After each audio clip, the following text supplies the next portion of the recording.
Welcome to Man Does Tech, where I solve the problems you didn't even know you had. You start by loading your textures and a base mesh.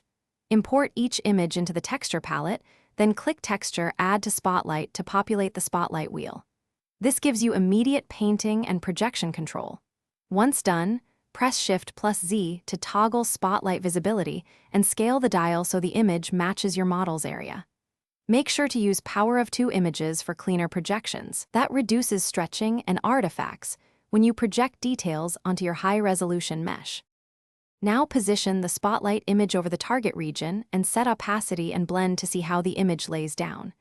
You will want to mask surrounding areas on your mesh because projection respects masks and prevents overspill. This is why controlled masking matters. Then pick a brush with RGB for color or Z-Add/Z sub for sculpt type projection and slowly project with low intensity, building up detail. Once satisfied, use Projection Master or Project All for permanent transfer. This keeps finish by blending projected seams and adjusting levels. Use Smooth to soften edges, Clone for spot fixes, and Layers to control strength non-destructively. If you notice stretching or warping, check your mesh UVs and realign spotlight scale or angle. Unequal UV islands cause the biggest problems. Make sure to save a copy before running Project All so you can revert.